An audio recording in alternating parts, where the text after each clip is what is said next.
வணக்கம் நண்பர்களே. விஜய் 2 தொகுதியில போட்டி போட போறாராம். ஏற்கனவே நம்ம பேசியிருக்கிறோம். அநேகமா அவரு சென்னை பெரம்பூர்ல போட்டி போடுவாரு அப்படின்னு நம்ம சொல்லியிருந்தோம். அதே மாதிரி வேற சில தொகுதிகளும் அவருக்கு உகந்ததா இருக்கலாம் அப்படின்னு பேசியிருந்தோம். முக்கியமாக திருச்சி தான் அவரு பிரச்சார பயணத்துல முதல்ல போனார். அந்த பகுதியில் அவருக்கு ஏராளமான கூட்டம் திரண்டுச்சு. சரி, இனி ஒரு மிகப்பெரிய அளவுக்கான அரசியல் தாக்கம் கொடுத்துருவாரு, அவரு கிட்டத்தட்ட 40% ஓட்டு வாங்கி ஆட்சிக்கே வந்துடுவாரு அப்படிங்கிற இமேஜ அந்த பிரச்சார பயணத்துடைய முதல் கூட்டம் உருவாக்குச்சு. ஆகையால் அவரு திருச்சி கிழக்குல போட்டி போடுவாரு அப்படிங்கிற பேச்சு அப்போதிருந்தே வந்துச்சு. அதுக்கப்புறம் ஒரு 2 இடத்துக்கு போனாரு. திருவாரூர் மாவட்டம் நாகை போனாரு. அதுக்கப்புறம் நாமக்கல், கரூர் வந்துதான் உங்களுக்கு தெரியும். அதுக்கப்புறம் பெரிய பிரேக்குங்க. அதுக்கப்புறம் ஒரு முனைப்போட செயல்பட்டாரா அப்படின்னா இல்லதான். 2-3 இடத்துல கூட்டம் போட்டார். நிர்வாகிகளை சந்திச்சாரு. நிர்வாகிகளுக்கான கூட்டம் போட்டாரு. ஆனா பொதுமக்கள் கலந்துக்கிற மாதிரியான கூட்டம் இல்லை. அது செஞ்சிருந்தாருன்னா மிகப்பெரிய தாக்கம் அவருக்கு ஏற்பட்டிருக்கும், மிகப்பெரிய ஆதரவு கிடைச்சிருக்கும். ஆனா அதை செய்யல. இருந்தாலும் கூட இந்த தேர்தலை போட்டி போடணும் அப்படின்னு ரொம்ப ஆர்வமா தான் இருந்தார். எப்படியும் காங்கிரஸ் வந்துடும் அப்படின்னு எதிர்பார்த்துட்டு இருந்தாரு. மற்ற கட்சிகளை அவர் எங்கேஜ் பண்ணலைங்க. ஏன்னா டிடிவி தினகரன் கூட்டணி அமைக்க தயாரா இருந்தாரு. 40-45 சீட்டு கேட்டாரு. அதுக்கப்புறம் துணை முதலமைச்சர் பதவி கேட்டாரு. அதுக்கப்புறம் இன்ன பெற இதெல்லாம் எதிர்பார்த்தாரு டிடிவி தினகரன். எதுக்குமே விஜய் செவி சாய்க்கல, மரியாதையே கொடுக்கல. அப்படிங்கிறதுக்காக அண்ணன் எடப்பாடி கே பழனிசாமி முதலமைச்சர் ஆக்கணும் அப்படின்னு டிடிவி தினகரன் கிளம்பிட்டாரு. யாருமே கூட்டணி அமைக்கல, தனித்து விடப்பட்டார் விஜய் அப்படின்னு தான் பேச்சு இருந்துச்சு. கிட்டத்தட்ட அப்படிதான் தனியா தான் போட்டி போட போறாரு. சமீபத்துல பல்வேறு மாவட்டங்களை சேர்ந்த வேட்பாளர்கள், முக்கியமாக அந்த தாவேக்கால இருந்து போட்டி போட விரும்புகின்ற வேட்பாளர்கள் அப்படின்னு நேர்காணல் நடத்தினாரு. ஒரு 40-50 பேர் அவரு பின் பாயிண்ட் பண்ணி வச்சிருக்கிறார்.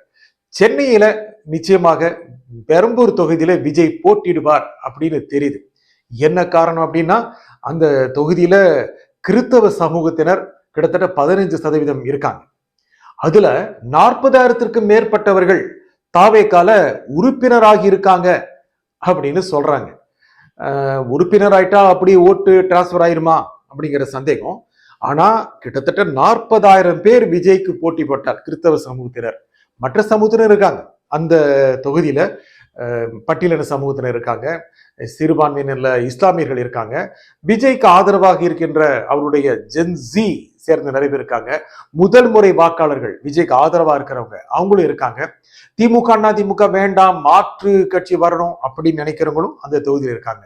இதெல்லாம் வச்சு பார்க்கும்போது பெரம்பூர்ல விஜய் போட்டியிட்டால் அந்த தொகுதி தாவேக்காவுக்கு விஜய்க்கு உறுதி அப்படின்னு தெரியுது. ஆனா இன்னொரு தொகுதியிலையும் போட்டி பெறணும் அப்படின்னு விஜய் ஆசைப்படுறாரு. அது திருச்சி கிழக்கு. அந்த தொகுதியில கடந்த தேர்தலில் திமுகவின் வேட்பாளராக போட்டியிட்ட இனிகோ இறுதிராஜ் கிட்டத்தட்ட 30-40,000 வாக்கு வித்தியாசத்தில் ஜெயிச்சார். அதற்கு முக்கியமான காரணம் அவருடைய செல்வாக்கு. கிறிஸ்தவ சமூகத்தினர், நாடார் சமூகத்தினர், கிறிஸ்தவ நாடார் சமூகத்தினர், அதுக்கப்புறம் அது சாராத மற்ற சமூகத்தை சேர்ந்த கிறிஸ்தவர்கள் நிறைய பேர் இருக்காங்க. இவர்கள் எல்லாம் வாக்களிப்பார்கள் அப்படின்னு ரொம்ப எதிர்பார்க்கப்படுது. அந்த இடத்துல போட்டி போட்டா என்ன அப்படின்னு விஜய் நினைக்கிறார். அந்த இடத்துல மட்டும் போட்டியிட்டா என்ன அப்படின்னு நினைச்சார். விஜய் எந்த தொகுதியில் போட்டி போட்டாலும் திமுகவை சேர்ந்த மிகப்பெரிய ஜாம்பவான் அவரை எதிர்த்து போட்டிடுவார் அப்படிங்கிற செய்தி பரவுச்சு. விஜய்க்கு வந்து தெரிஞ்சது. ஏன்னா திமுகவில் இருக்கிற ஒரு அமைச்சர் வேட்பாளர் அன்பில் மகேஷ் பொய்யாமொழியே நிற்கக்கூடிய வாய்ப்பு இருக்கு. நல்லா பிரச்சாரம் பண்ணுவாங்க, நல்லா செலவு செய்வாங்க, வாக்காளர்களை நல்லா செம்மையா கவனிச்சுக்குவாங்க. இதெல்லாம் இருந்தா விஜய் தோத்து போயிடுவாரோ அப்படிங்கிற ஒரு அச்சமும் இருக்கு. முதலமைச்சர் வேட்பாளராக நிற்கிறார், முதலமைச்சர் ஆக வேண்டும் என்று நிற்கிறார் விஜய். இந்த சமயத்தில் ஒரு தொகுதியில் போட்டியிட்டு தோற்றுவிட்டால் அப்படிங்கிற எண்ணம் இருக்கு.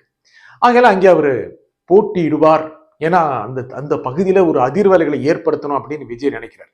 ஒருவேளை இந்த 2 தொகுதியிலும் ஜெயிச்சிட்டாருன்னு வைங்களேன், அது விஜய் கொடுக்கின்ற மிகப்பெரிய அரசியல் மாற்றமாக இருக்கும். விஜய்க்கு ஒரு குழப்பம் இருக்கு. ஏன்னா பாஜக அணி அவரை எதிர்பார்த்துட்டு இருக்கு. அவர் வரணும் அப்படிங்கிற மிகப்பெரிய எதிர்பார்ப்பு இருக்கு. அவர் அணியில சேர்ந்தார் அப்படின்னா அது நல்ல ஒரு வெற்றியை அடையும் அப்படிங்கிற எதிர்பார்ப்பு இருக்கு. எடப்பாடி தான் கொஞ்சம் அதற்கு இணக்கம் காட்டலைங்கிற மாதிரி தெரியுது. ஏன்னா விஜய் வந்தால் அவருக்கு 40 சீட்டு கொடுக்கணும், அவர் ஒரு முதலமைச்சர் வேட்பாளர் மாதிரி இருப்பாரு. அப்போ எடப்பாடிக்கு கிடைக்கக்கூடிய ஓட்டுகள் எல்லாமே போயிருச்சுன்னா வந்தா கூட முதலமைச்சராக முடியுமா அப்படிங்கிற சந்தேகம் இருக்கு. தேர்தலுக்கு அப்புறம் பிஜேபி ஐயா நீங்க வேண்டாம் விஜய் தான் முதலமைச்சர்னு சொல்லிருச்சுன்னா சொல்லாதுன்னு என்ன இருக்குங்க. அந்த ஒரு வாய்ப்புகளும் இருக்கு. பாஜகவுக்கு நிறைய ஐடியாஸ் இருக்கான். இப்ப இருக்கின்ற தமிழக தலைவர்கள் இவர்களில் ஒருவரை முதலமைச்சர் வேட்பாளராக நிறுத்தலாம் அப்படின்னு நினைக்கிறாங்க. அது மட்டும் இல்லாம நாட்டினுடைய உயரிய பதவிகளில் இருக்கின்ற தமிழ்நாட்டை சேர்ந்த ஒருவரையும் முதலமைச்சர் வேட்பாளராக நிறுத்தலாம், ஏன் முதலமைச்சரே ஆக்கிவிடலாம் அப்படி கூட பாஜகவுக்கு எண்ணம் இருக்கான். ஏனென்றால் ஒரு கண்ணியம் கருதி அவர்களுடைய பெயர்களை நாங்கள் நிகழ்ச்சியில சொல்ல, பல சமூக ஊடகங்கள் அந்த பெயர்கள் அடிபடுது. ஏனென்றால் நாட்டினுடைய மிக பெரிய பதவிகளில் இருப்பவர்கள் என்பதனால் அவருடைய பெயர்களை நாங்கள் இங்கு சொல்லவில்லை. நீங்கள் வேண்டுமானால் ஏதோ ஒரு சமூக ஊடகத்தில் அறிந்து கொள்ளலாம், படித்துக் கொள்ளலாம். பிஜேபிக்கு நிறைய திட்டங்கள் இருக்குங்க. விஜயை வளர விடாமல் தடுத்து விடுவார்கள் பிஜேபி, அப்படி எல்லாம் பல கருத்துக்கள் பரப்பப்படுது. அதெல்லாம் இல்லைங்க. பிஜேபி வளரணுங்க. அது யார் உதவி பண்ணாலும் பரவாயில்ல, அது காங்கிரஸ் உதவி பண்ணாலும் பரவாயில்ல, திமுக உதவி பண்ணாலும் பரவாயில்ல, இல்ல அண்ணா திமுக உதவி பண்ணாலும் பரவாயில்ல, விஜய் உதவி பண்ணாலும் பரவாயில்ல. விஜய்க்கு மிகப்பெரிய குழப்பம் இருக்கிறது. அவருடைய கூட இருக்கிறவங்க எல்லாம் பேசாம தாமரை பக்கமே போயிடலாம், நல்லா போயிடலாம் அப்படின்னு நினைக்கிறாங்களா. ஆனால் ஜான் ஆரோக்கியசாமி அவருடைய ஆலோசகர் அவர்தான், நோ, விஜய் தான் முதலமைச்சர் வேட்பாளர் என்று சொன்னால் போகலாம், 90 சீட்டு கொடுத்தால் போகலாம் அப்படிலாம் சொல்றாராம். விஜய்க்கும் ஒரு 2 மனசு இருக்கான். என்ன பண்றது, பிஜேபி கூப்பிடுறாங்க, சரி எடப்பாடி பிஜேபி பேச்சை கேட்டுக்குவாரு, 40-50 சீட்ல போய் சேரலாம், பெரிய வெற்றி பெறலாம், முதலமைச்சர் ஆவதற்கான வாய்ப்புகள் இருந்தால் அதையும் பயன்படுத்தி கொள்ளலாம் அப்படின்னு விஜய் நினைக்கிறார். இல்ல, இந்த தேர்தலை தனியா போட்டியிட்டு எவ்வளவு வாக்கு சதவீதம் இருக்குங்கிறத பாக்குறது. பெரம்பூர்ல போட்டி போடுறது, ஜெயிக்கிறது, தீநகர்ல புஷி ஆனந்த் ஜெயிக்க பாக்குறது ரொம்ப க்ளோஸ் ஃபைட்டா இருக்குங்க. கடந்த தேர்தலில் ரொம்ப கம்மியான வாக்கள் வித்தியாசத்துல தான் அண்ணா திமுக வேட்பாளர் தீநகர் சத்யா தோத்தாரு. அது எல்லாருக்கும் தெரியும். ஒருவேளை புஷி ஆனந்த் அங்கே இறங்கிட்டார் அப்படின்னா அது மிகப்பெரிய அளவுக்கான மாற்றங்களை கொண்டு வரும். வில்லி வாக்குதுல ஆதவ் அர்ஜுனாவா, ரொம்ப நல்ல முக்கியமான தொகுதிங்க, எங்க தொகுதி ரொம்ப பெரிய தொகுதி. அந்த தொகுதியில நின்று இதெல்லாம் ஒரு பெரிய அளவுக்கான ஒரு ரிப்பிள்ஸ், அதிர்வர்களை ஏற்படுத்துச்சு அப்படின்னா சென்னை ஒரு வேளை விஜய் பக்கம் போயிருமோங்கிற பயமும் இருக்கு. சரி, திருச்சி மட்டும் ஏன் கைவிட வேண்டும், திருச்சியில நின்னா போதும், திருச்சியில நிக்கலாம் அப்படின்னு விஜய் நினைக்கிறார் மாதிரி தெரியுது. அதற்கான ஐடியாஸ் தான் பரவிக்கிட்டு இருக்கு. அங்கு அவர் போட்டியிடணும் அப்படின்னு அவருடைய கட்சி தொண்டர்கள் ரொம்ப எதிர்பார்க்கிறாங்க. அவருக்கே ரொம்ப ஆசையா இருக்கு. ஏன்னா அங்கே நின்று ஒரு ஜெயிச்சிட்டார், 2 இடத்துல ஜெயிச்சிட்டார் அப்படின்னா அதிர்வலி ஏற்படும். திருச்சியில விஜய் நிக்கிறார் அப்படின்னா பக்கத்தில் இருக்கின்ற மாவட்டங்களில் எல்லாம் பெரிய அளவுக்கு அதிர்வலி ஏற்படும். அங்கு பக்கத்தில் இருக்கின்ற மாவட்டங்களில் இருக்கின்ற தாவேகாவின் வேட்பாளர்கள் அவர்கள் எல்லாம் வெற்றி பெறுவதற்கான வாய்ப்பு ஏற்படும். மற்ற 2 பெரிய கட்சிகள், திராவிட கட்சிகள், அவற்றில் ஒன்று விஜயுடைய கட்சியால் தோற்று போவதற்கான சூழ்நிலை பெறுவதற்கும், அல்லது திமுக அண்ணா திமுகவில் ஒன்று வெற்றி பெறுவதற்கு தாவேகா உதவியதோ என்ற பிம்பத்தை கொடுப்பதற்கும் அது மிக அதிகமாக உதவும். அதுதான் விஜய்க்கு ரொம்ப ஒரு நல்ல ஒரு மூவா தெரியுது, ஒரு உத்தியா தெரியுது, ஒரு தந்திரமா தெரியுது. அவர் ஒன்றும் அரசியல் தெரியாமல் அரசியலுக்கு வரலைங்க. நல்லா கவனிக்கணும். 1000 ஆலோசகர்கள் இருந்தாலும் ஒரு தலைவன் என்பவன் தன்னுடைய ஆலோசனையை, தன் பேச்சை கேட்பவன் தான் சிறந்த தலைவனாக இருக்க முடியும். நமக்கு நல்லாவே தெரியும், விஜய் ஒரு முடிவை பண்ணிட்டாருன்னா அவர் பேச்சை அவரே கேட்க மாட்டாரு. அதனால எத்தனை ஆலோசகர்கள் என்ன சொன்னாலும் அவர் முடிவு பண்ணிட்டாருன்னு வைங்க, அவங்க பேச்சையும் கேட்க மாட்டாரு, அவருடைய பேச்சையே கேட்க மாட்டாரு. அப்படிதான் பெரம்பூர் முடிவு பண்ணியிருக்கிறாரு. அநேகமா திருச்சியும் முடிவு பண்ணிட்டார் மாதிரி தெரியுது.